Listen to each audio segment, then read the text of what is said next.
homilía acerca del texto. Yo formo la luz y creo las tinieblas, yo doy la paz, y creo la desdicha. Isaías 45,7. Breve es la sentencia, pero es dulce fuente de miel. Y de miel que de ninguna manera causa saciedad. El placer que da la miel sensible se termina en la lengua y acaba en corrupción. La miel de la doctrina penetra en la conciencia y la rocía de perpetuo placer y conduce a la inmortalidad. Además, la miel sensible se extrae de las plantas, esta otra se compone de las divinas escrituras. De esta segunda miel os ha saciado el que en el día de hoy con tan gran elocuencia os ha predicado, y ha obtenido el fruto de vuestro asentimiento, y ha demostrado la nobleza de su caridad y su fe. Ea, pues, también nosotros os serviremos la mesa acostumbrada con gran presteza, porque no es poco lo que nos gozamos al ver que, a pesar de la celebridad de los juegos del circo, que son juegos de niños, los abandonasteis y habéis concurrido en tan inmensa multitud. Ponemos por tanto en medio, con entera confianza, la crátera con toda liberalidad. Crátera que engendra no embriaguez sino templanza. Porque de esta calidad es el vino de la Sagrada Escritura, de esta los manjares de la mesa presente, que no vuelven más gorda la carne y más grasosa. Y no lo decimos con el ánimo de cubrir de ignominia la carne, sino porque estimamos en más la nobleza el alma. No rechazamos el uso de las carnes, sino que reprimimos los excesos. Si nos entregamos a la virtud, conviene hacerlo en forma tal que no demos ocasión a las lenguas de los herejes. Porque, al fin y al cabo, este cuerpo es inferior al alma, pero no enemigo del alma. La diferencia es que el alma es sencilla, pero el cuerpo está sujeto a las concupiscencias. Dios nuestro Señor, el más excelente de todos los arquitectos, no construyó el universo con solas una o dos o tres substancias, sino que puso en él infinita variedad de naturalezas con el objeto de manifestar la abundancia de su sabiduría, mediante la variedad de las cosas. Por tal motivo no fabricó únicamente el cielo, sino también la tierra. Ni solo la tierra, sino además el sol. Ni únicamente el sol, sino además la luna. Ni solo la luna, sino también las estrellas. Ni solo las estrellas, sino también el aire. Y no solo el aire, sino también los lagos y las fuentes y los ríos, los montes, los valles y los collados, los prados, los huertos y las simientes, y las plantas y diversidad de hierbas en formas varias y entre sí distintas como puede verse. Y también infinita variedad de naturalezas que puede cualquiera observar si recorre el universo en todos sus aspectos. Si va con su pensamiento, por todo el orbe de la tierra, tendrá que exclamar como el profeta. ¿Cuántas son tus obras, oh Yahvé, y cuán sabiamente ordenadas? Todo lo has hecho con sabiduría. Salmo 103, 104, 24. Si pues anhelas concurrir a un teatro, abandona aquel satánico y ven a este espiritual. Si deseas escuchar la lira, abandona aquellas armonías y aguza tu mente y ven a escuchar esta otra que eleva tu alma y robustece tu pensamiento. Observa cómo los varios sonidos y las cuerdas distintas ofrecen a Dios, el sumo arquitecto, una suavísima armonía y del todo perfecta. Porque a la manera del sonido de los vientos que se compone de multitud de sonidos, así esta lira, con sola una melodía produce la alabanza y glorificación de su Hacedor. Suenan las cuerdas cada cual, por separado, pero, además, al sonar, forman un bello conjunto. Y para que entiendas cómo suenan separadas y en conjunto, pulsa con el pensamiento la cuerda de los cielos y escucharás cómo brota un ingente sonido con que glorifica a Dios. Así lo había advertido el profeta cuando dijo: los cielos pregonan la gloria de Dios y el firmamento anuncia la obra de sus manos. Salmo 18, 2, 7. Desciende ahora a la otra cuerda del día y de la noche, y observarás que también ésta emite sonidos más suaves que los de una lira cualquiera o de alguna cítara. Sobre todo si hay alguno que sepa pulsar como conviene las cuerdas. ¿Pero cómo suenan?, preguntará alguno. No mueve el cielo boca alguna, ni lengua, ni paladar. No tiene dientes ni labios. ¿Cómo entonces se forma la voz? ¿De qué manera habla el día? Porque tales criaturas no son instrumentos aptos para emitir la voz, ya que el curso del sol y de la luna solamente nos dan el día y la noche y la cuenta de los tiempos. Para que no vaya a haber algún ignorante que se conmueva por semejante dificultad, escucha en qué forma el profeta se lanza a cosas aún mayores. tras de haber dicho que los cielos pregonan la gloria de Dios y que el día habla al día y la noche comunica sus pensamientos a la noche, no se detuvo en esto, sino que añadió: no hay discurso ni palabra cuya voz deje de oírse. ¿Qué significa esto? Es una alabanza de la voz. Es un encomio del sonido. Mi palabra es entendida por solo aquel que habla mi mismo idioma, pero no del que habla otro distinto. Por ejemplo, si hablo en griego y alguno sabe este idioma, me entenderá. En cambio, el escita, el tracio, el mauritano, el hindú, no me entenderán porque se lo impide la diversidad de los idiomas. Igualmente yo, si me habla algún escita o tracio, no podré entenderlo ni tampoco él entenderá mi lenguaje. No ha lugar a semejante cosa al tratarse del cielo y de la noche y el día, porque su voz es de tal género que los de cualquier lenguaje o idioma pueden entenderla y serles plenamente clara y manifiesta. Por tal motivo, una vez que dijo el profeta: los cielos pregonan la gloria de Dios y el día habla al día, añadió, Salmo 18, 2, 7. No hay discurso ni palabras cuya voz deje de oírse. Es decir que tal lenguaje y tal idioma usan el día y la noche y los cielos y todas las criaturas, que su voz es oída por las gentes de todos los idiomas y de todos los lenguajes, por todos los hombres. Porque no hay, dice, discurso, o sea, no hay gentes, ni idiomas en que no se oiga la voz de los cielos. El escita y el tracio, el mauritano y el hindú, el saurómata y las gentes de todos los lenguajes, pueden escuchar y entender esta voz. ¿Cómo? Óyelo. Comprenderás cómo el cielo puede hablar callando. Al observar su hermosura, su grandeza, su disposición y orden, su perpetuidad, su esplendor, reúne todo esto en una sí da gloria al Creador. Entonces el cielo ha emitido su voz y ha glorificado y alabado a Dios mediante su lengua. Esto significa lo que dijo el profeta: los cielos pregonan la gloria de Dios, Salmo 18, 2, 7. ¿Cuál fue, en fin, el modo? Atrayendo a quien contempla la hermosura de su esplendor a la admiración del Creador. Cuando, tras de haber contemplado tan inmensa máquina del cielo, dijeres: gloria a ti, Señor, que sacaste de la nada una máquina inmensa y la pusiste a nuestra vista. Entonces son los cielos quienes han dado a Dios esta gloria, y usando de tu lengua mostraron su admiración mediante tu vista. Así es como callando dan gloria y honor a Dios. Y una voz semejante todos la perciben. Porque, aunque no es posible percibirla por el oído, pero sí mediante la vista y la contemplación.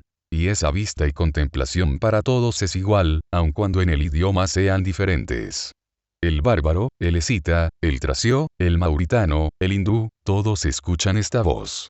Puesto que quienes bien discurren dan a Dios gloria, y lo alaban al ver este milagro de orden y quedan estupefactos ante su hermosura y magnitud y ante las otras cualidades del cielo. Y lo mismo puede afirmarse del día y de la noche. Porque, así como el cielo con su hermosura, su disposición, su magnitud, su esplendor, su perpetuidad, su utilidad, su eficacia y sus demás cualidades, lleva a quien las contempla la admiración y hace que demos gloria y honor al Creador suyo, del mismo modo proceden la noche y el día.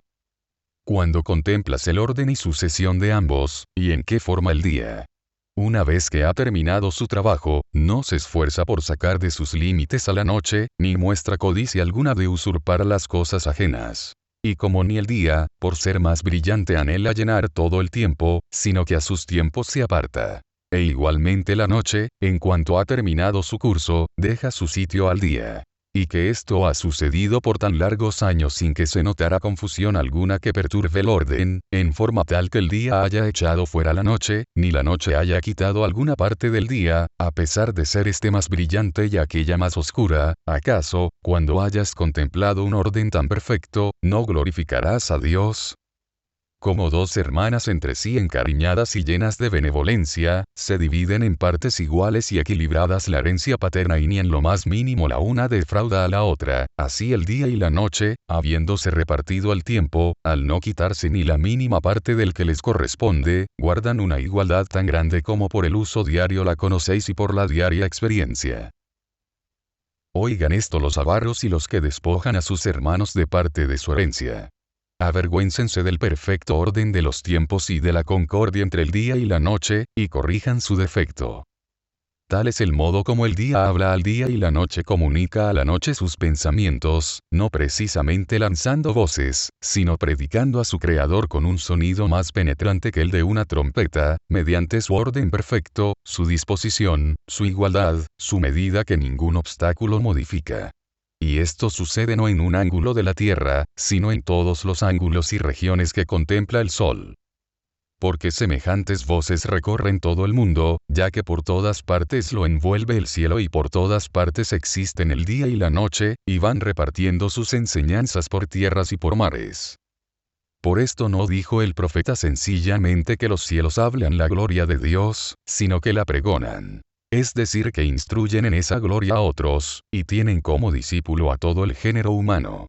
Abren escuela para todos y en vez de libros y letras les presentan la hermosura de su naturaleza para que la contemplen. A los idiotas y a los sabios y a todos, como encerrada en semejantes libros, les ofrecen la doctrina acerca de la sabiduría y el poder de Dios. Así también los hombres que no hablan, sino que callan, pueden glorificar a Dios mediante el ministerio de otros. Y por esto decía Cristo: así luzca vuestra luz delante de los hombres, que viendo vuestras buenas obras glorifiquen a vuestro Padre que está en los cielos. San Mateo 15, 14, 16.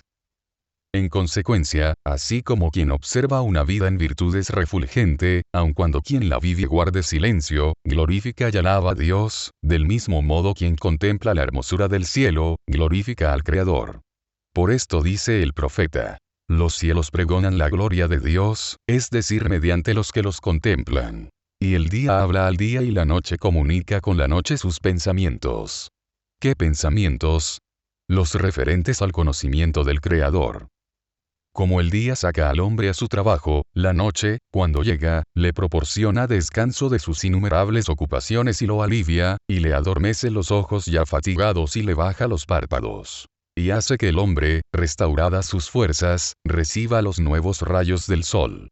De manera que tampoco la utilidad de la noche es pequeña, sino muy grande. Si no diera al hombre descanso de ninguno de sus trabajos, mediante la sucesión con el día, de nada le aprovecharía al hombre la llegada del día que lo vuelve de nuevo a sus ocupaciones. Puesto que, aniquilada su naturaleza y destruida su parte animal por la continuidad del trabajo, perecería, y no sacaría provecho de disfrutar de la luz. Es pues, sobre todo la noche la que hace que el día sea útil al hombre. Y además lo lleva al conocimiento de Dios mediante sus servicios, cuando el hombre goza de su ritmo ordenado. Cuando alguno piensa dentro de sí cuán grande es la utilidad que el día le acarrea y cuán grande también la que la noche le trae, y en qué forma la noche sucede al día, y cómo con su variada sucesión a la manera de un coro que va cambiando alternativamente, sustentan al linaje nuestro, aun cuando sea el más ignorante de todos los hombres, podrá conocer la sabiduría del Creador si aguza su entendimiento. Sabiduría que Dios manifiesta mediante el día y la noche, puesto que el uno nos ofrece comodidad para el trabajo y la otra descanso para el mismo trabajo. Pero nos ha sucedido que ya desde el exordio, nos hemos desviado a tratar de semejante materia. En cambio, como quizá algunas de las cosas que se os leyeron han perturbado a quienes tienen menos atento el ánimo y están menos versados en las sagradas escrituras, con sumo empeño y anhelo pasemos a tratar tales cuestiones. Se os leyó acerca de la mujer que padecía flujo de sangre y que cerró la fuente de su sangre mediante el contacto de las vestiduras de Cristo y mediante la fe arrebató tan gran tesoro. Porque hurto fue aquel suceso, pero hurto digno de alabanza. Y la mujer que lo cometió, una vez que fue descubierta con el hurto, mereció ser encomiada. Jesús mismo, que había padecido el hurto, ensalzó a la mujer.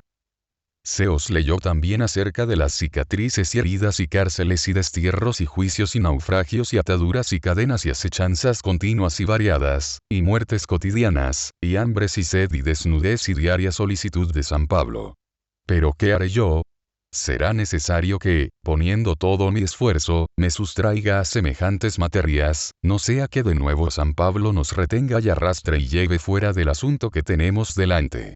Pues, como bien sabéis, muchas veces, mientras yo me dirigía a otro sitio y me volvía a otra parte, me salió al encuentro y me detuvo en mitad del discurso, y de tal manera me capturó que me obligó a terminar en él mi predicación.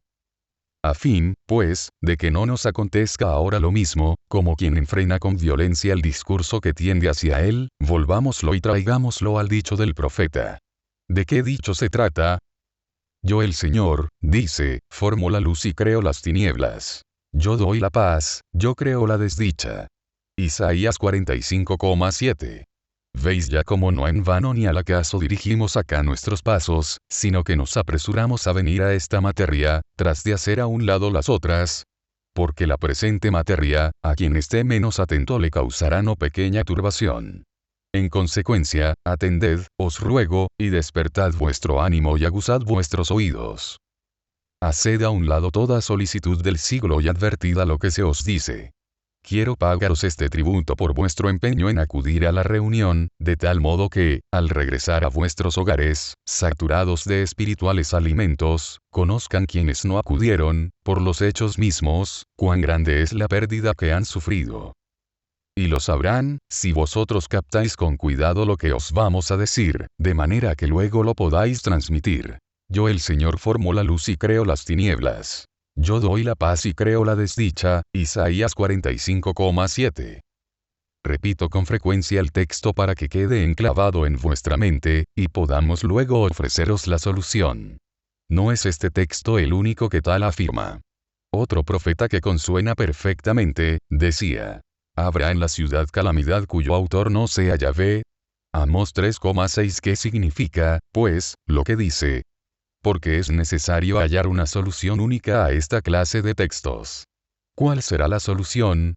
La solución consiste desde luego en que entendamos lo que se dice. Atended con diligencia, ya que no en vano ni a la aventura os exhortamos con frecuencia a que pongáis atención. Nos embarcamos en cuestiones abstrusas y de mucho peso.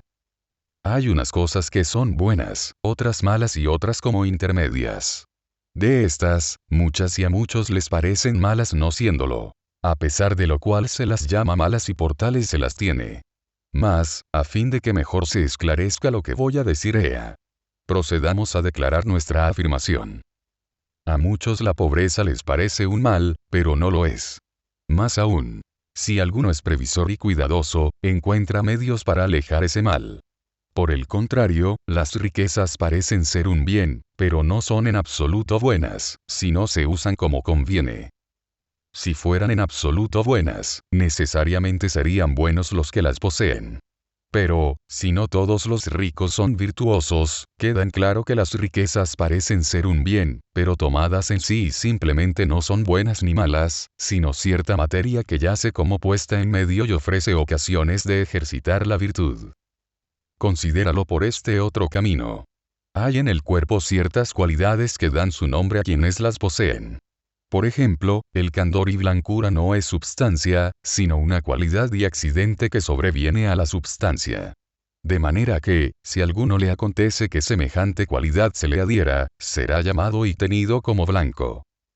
La enfermedad es también una cualidad accidental que se adhiere a un hombre y lo llamamos enfermo. Si pues las riquezas fueran simplemente buenas, el que las posee sería simplemente bueno y debería llamarse virtuoso. Pero si el rico no está enteramente dotado de bondad, las riquezas no serán en sí simplemente un bien y una virtud, sino que serán buenas o no según el afecto del ánimo de quien las usa. Y por el contrario, la pobreza, si fuera un mal sería necesario que todos los pobres que en ella viven fueran malos.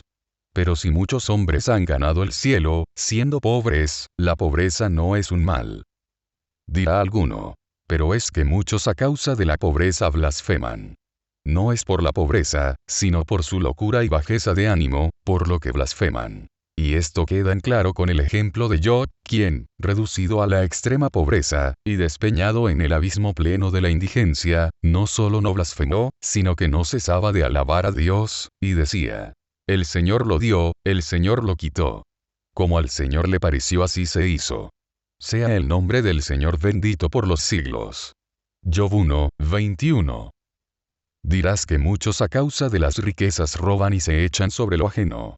No sucede tal cosa a causa de las riquezas sino de la necedad. Testigo nos es el mismo Job, que abundaba en tan gran cantidad de bienes. Pero no solo no robó lo ajeno, sino que ahondaba de lo propio y se convertía en puerto para los peregrinos, y decía: Mi casa estuvo abierta para todo peregrino. También Abraham, siendo tan rico, todo lo gastaba en ayudar a los peregrinos y transeúntes. Y, sin embargo, ni a este, ni a aquel, las riquezas los hicieron ladrones, ni avaros. Tampoco la pobreza volvió blasfemos a Job, ni a Lázaro, pues aún faltándoles lo necesario para el sustento, llegaron a ser tan ilustres en la virtud, que a uno lo recomendó el testimonio del mismo Dios, que conoce bien los arcanos de los corazones, y el otro fue llevado de acá abajo, precediéndole los ángeles, y fue a vivir en la misma tienda con el patriarca Abraham y a gozar de los mismos bienes. San Lucas 16, 19, 31. De manera que tales cosas son algo intermedio, digo la riqueza y la pobreza. Lo mismo que la salud y la enfermedad, la vida y la muerte, la gloria y el honor, la esclavitud y la libertad, y las demás cosas a estas parecidas. No vamos a recorrer cosa por cosa para no alargar el discurso. Pero vosotros con estos ejemplos podéis discurrir sobre las demás. A nosotros nos urge continuar con lo que íbamos tratando. Porque dice la Escritura: da ocasión al sabio y se hará más sabio, Proverbios 9, 9, 11. En conclusión, tales cosas son algo intermedio, que el hombre puede usar para su bien o para su mal. Y que sean algo intermedio las riquezas, lo manifestó Abraham, que usó de ellas como convenía. Lo manifestó el rico que vivió en los tiempos de Lázaro, pues las usó para su ruina. Las riquezas, en conclusión, de suyo no son buenas ni malas. Si fueran buenas y no algo indiferente, no habría sido castigado con penas tan severas el rico que vivió en los tiempos de Lázaro. Y si fueran malas de por sí, no sería tan celebrado Abraham, que fue rico. Lo mismo se diga de la enfermedad. Si fuera un mal, sería necesario que el enfermo fuera malo. Y en consecuencia Timoteo debería haber sido malo, puesto que sufría una gravísima enfermedad. A este le dice San Pablo: usa de un poco de vino a causa de tu estómago, por tus frecuentes enfermedades. 1 Timoteo 5, 23. Pero si tal motivo no lo hizo malo sino al revés, tuvo con él ocasión de grandes merecimientos puesto que llevó con paciencia la enfermedad, queda claro que la enfermedad no es mala. Hubo un profeta que padecía de los ojos, y no por tal motivo era malo, sino que aún profetizaba y preveía lo futuro, y la enfermedad no le servía de impedimento para la virtud. Tampoco la salud es simplemente buena, a no ser que quien la posea la use como conviene, y no para cometer algún crimen o entregarse al ocio vano, porque ya el ocio mismo no deja de ser pecado. San Pablo decía: el que no quiera trabajar, no coma, 2 Tesalonicenses 3, 10. En resumen, tales cosas son como intermedias e indiferentes y se hacen buenas o malas, según el modo como las usen quienes las poseen. Mas ¿y para qué traer a la memoria la salud o la enfermedad, la riqueza o la pobreza?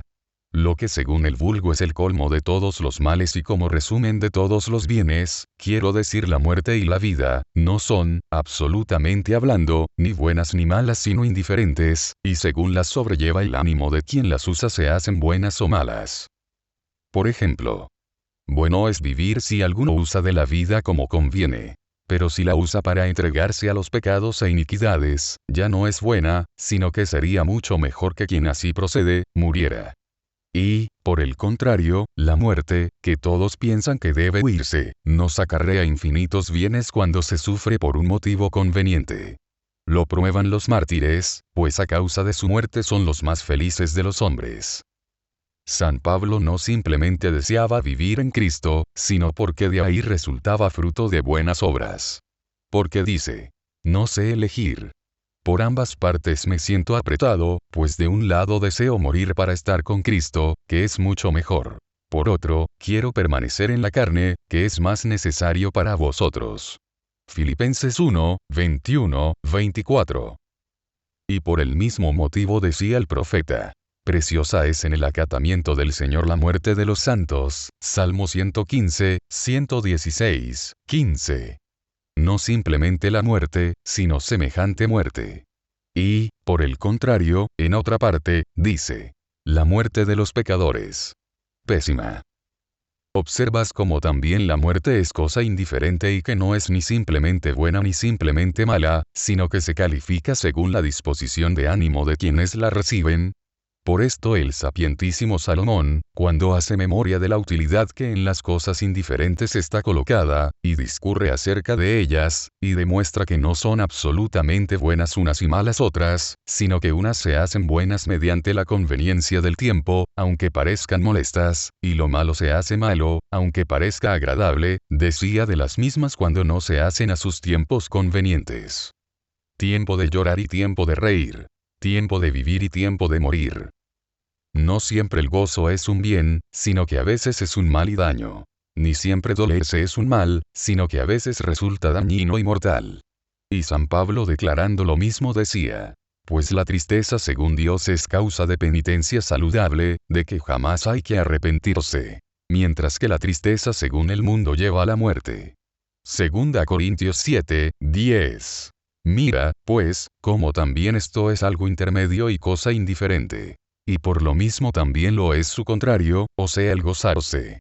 Por lo mismo San Pablo ordenó no simplemente gozarse, sino gozarse en el Señor.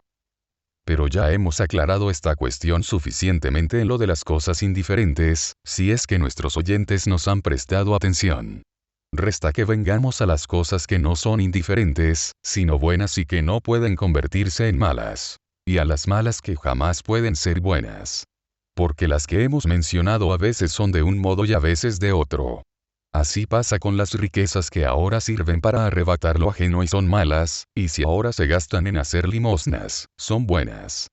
Y lo mismo las otras cosas, siguiendo la misma regla. Pero hay cosas que nunca pueden ser malas mientras que las que les son contrarias siempre son malas y nunca pueden ser buenas. Tales son la impiedad, la blasfemia, la lascivia, la crueldad, la inhumanidad, la gula y otras del mismo género.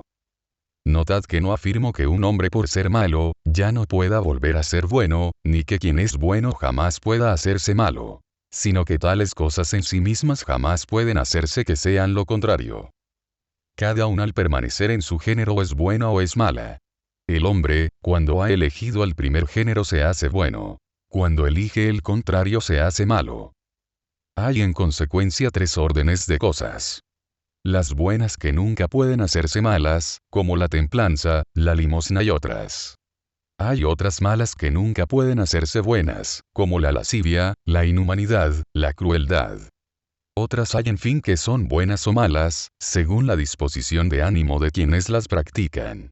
Las riquezas a veces sirven para hacer limosnas, a veces para usurpar los bienes ajenos. Acontece esto por la disposición de ánimo de quienes las usan. La pobreza algunas veces es causa de blasfemia, otras son de bendecir y ser virtuoso.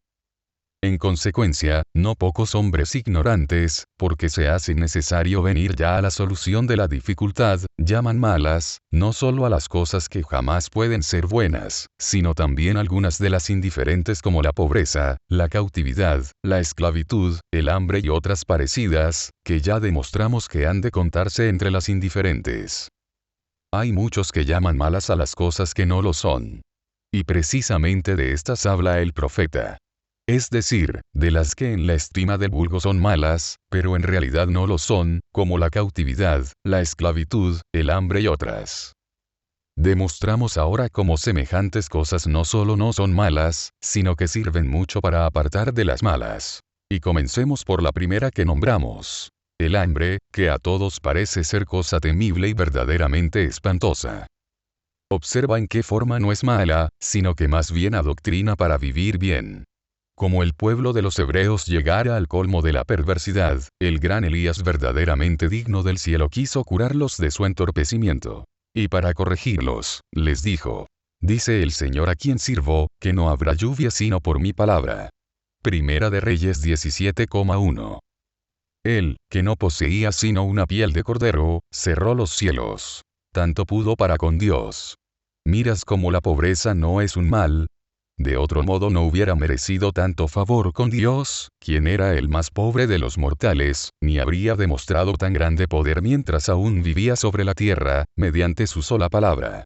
Una pronunció y trajo el hambre, a la manera de un excelentísimo pedagogo y corrector de los pecados que habían acontecido. Y como suele suceder cuando una fiebre intensa se ha apoderado del organismo, las venas mismas de la tierra estaban áridas, y los torrentes se secaban y también las plantas. Y en adelante las entrañas de la tierra se mostraron totalmente estériles. Sin embargo, vino así al pueblo no pequeña utilidad, pues reprimió el ímpetu con que se lanzaban al pecado. Y con el castigo se tornaron más modestos, con mayor temperancia, más mansos y obedientes al profeta. Quienes corrían hacia los ídolos y les sacrificaban a sus propios hijos, no se indignaron cuando se dio muerte a tan numerosos sacerdotes de Baal, ni se dolieron.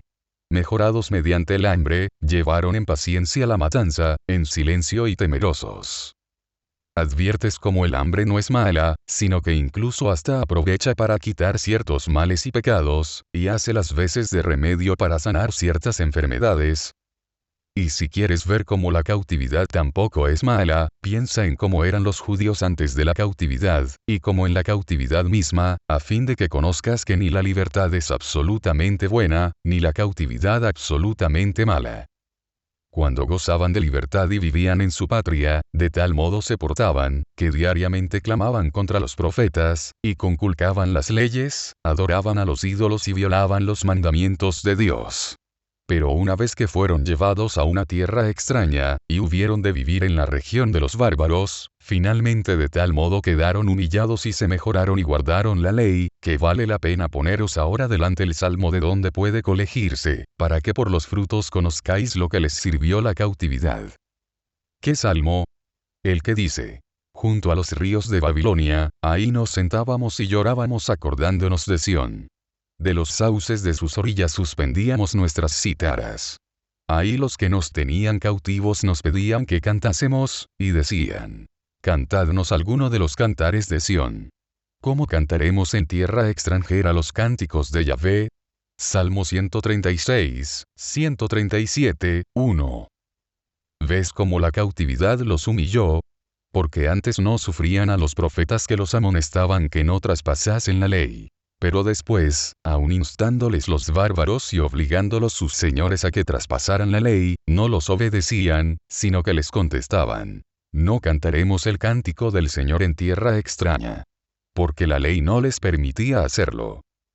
Considera, por otra parte, a los 3 jóvenes, a quienes no solo no dañó el cautiverio, sino que resultaron por ese medio más esclarecidos. Y lo mismo sucedió a Daniel. Y en cuanto a José, que mal padeció cuando fue hecho peregrino y esclavo y cautivo, ¿acaso no fue precisamente esto lo que lo tornó resplandeciente? En cambio, que el lucro se le siguió a la mujer bárbara que vivía entre riquezas, soberbia y libertades. ¿No fue acaso la más miserable de las mujeres, puesto que quiso usar de tales cosas como no convenía que se usaran? Queda, pues, demostrado hasta la evidencia qué cosas sean malas y cuáles buenas y cuáles indiferentes, y que el profeta hablaba de las últimas que en realidad no son malas, sino que al vulgo parecen malas, como son la cautividad, la servidumbre, el destierro. Conviene ahora adoctrinaros sobre la causa por la que dijo el profeta semejantes cosas. Siendo Dios benigno y pronto en compadecerse, y en cambio tardío y lento para castigar, con el objeto de no tener que imponer penas a los judíos, les enviaba a los profetas que los aterrorizasen con las palabras, pero no los castigaran con hechos. Así procedió con los ninivitas. Les amenazó con destruirles su ciudad. Pero para no destruirla, como en efecto no lo hizo. Igualmente procedió en nuestro caso. Envió profetas, amenazó con acometidas de bárbaros, con guerras y cautividad y destierro y permanencia en una tierra extraña.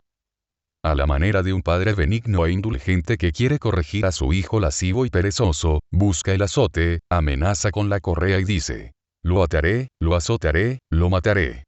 Y se presenta terrible en sus palabras para reprimir la perversidad del mozuelo. Así Dios continuamente amenazaba porque quería, mediante el temor, hacerlos mejores. Como el diablo lo entendiera y quisiera a su vez impedir la enmienda que de las amenazas iba a seguirse, les envió pseudo profetas. Y mientras los verdaderos profetas les anunciaban calamidades, cautividad, servidumbre, hambre, aquellos al revés les pronosticaban todo lo contrario. Paz, fertilidad en sus tierras, abundancia de bienes infinita. Entonces los profetas los reprendían y les decían: paz, paz. Pero ¿en dónde está la paz? Ya saben todos los que tienen empeño en conocer las Escrituras.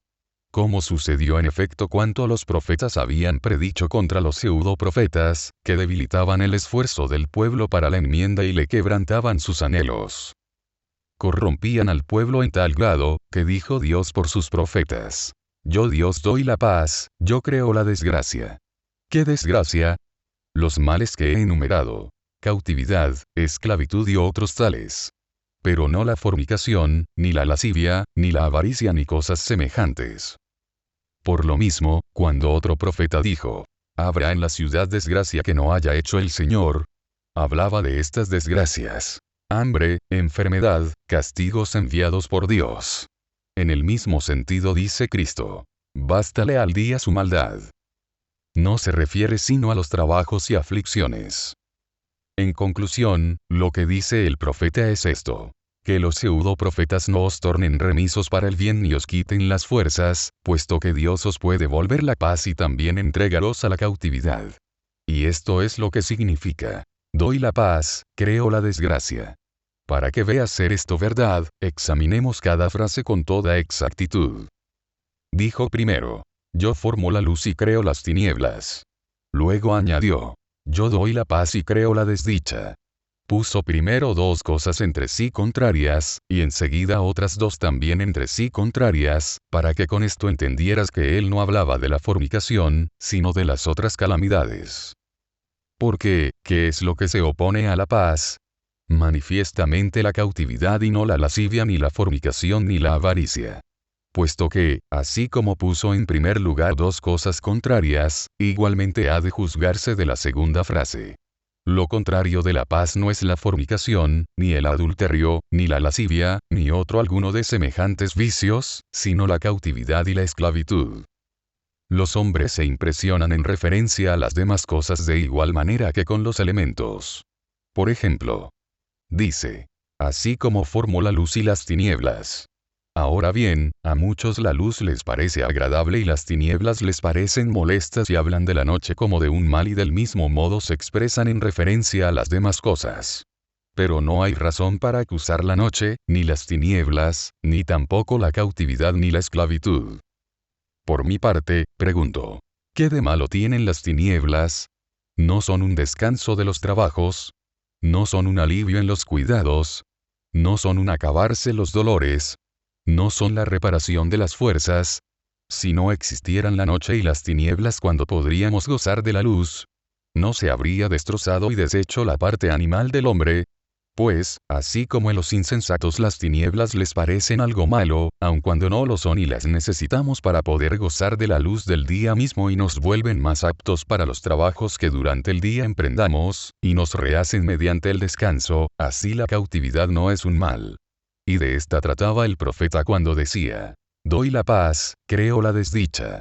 Más aún, es una cosa útil para los que la usan como se debe. Los vuelve más moderados y más apacibles, porque les quebranta la arrogancia. La virtud, de ningún modo puede ser reducida a esclavitud ni a cautividad ni ser vencida por nadie, ni por el cautiverio, ni por la pobreza ni por la muerte misma, que es la más poderosa de todas las cosas. Así lo declaran cuantos han sufrido semejantes desgracias y mediante ellas han resultado más esclarecidos. ¿En qué dañó la esclavitud a José? Pues nada impide que traigamos de nuevo al medio a este varón, o en qué las cadenas. ¿En qué las ataduras? ¿En qué la calumnia? ¿En qué las acechanzas? ¿En qué el destierro en extraña región? ¿En qué la permanencia en esta? ¿En qué dañó a Job la pérdida de sus manadas y rebaños o la muerte violenta y prematura de sus hijos o las llagas de su cuerpo o las fuentes de gusanos o el dolor intolerable o el estar sentado en el estiércol, o las acechanzas de su mujer o los oprobios de sus amigos o las injurias de sus criados? ¿En qué dañó a Lázaro el estar postrado en el vestíbulo y que los canes lo lamieran con sus lenguas? ¿En qué lo dañaba el hambre continua? ¿En qué el desprecio del rico, las llagas, la enfermedad insoportable? ¿En qué el yacer abandonado de cuantos podían ayudarle o el ser despreciado de cuantos podían auxiliarlo? en que dañó a San Pablo el enjambre de males, las cárceles, los destierros y expulsiones, las muertes, los naufragios y las demás aflicciones, que nadie con sus discursos puede enumerar? Considerando tales cosas, huyamos de la perversidad, procuremos la virtud, oremos para no caer en tentación. Y si alguna vez cayeremos, no lo llevemos a mal ni nos indignemos. Medios de ejercitar la virtud son todas las cosas para quienes las usen en la forma conveniente. Mediante todas las cosas podemos adquirir, con tal de que perseveremos vigilantes, el beneplácito divino y después disfrutar de los bienes eternos. Ojalá nos acontezca así a todos, en Cristo Jesús, Señor nuestro, al cual sea la gloria por los siglos de los siglos. Amén. Si te gustó el video, te invitamos a suscribirte a nuestro canal para que sigas recibiendo la verdadera doctrina católica, apostólica, romana, tradicional y sedevacantista, cuyo último papa fue Pío XII. Gracias.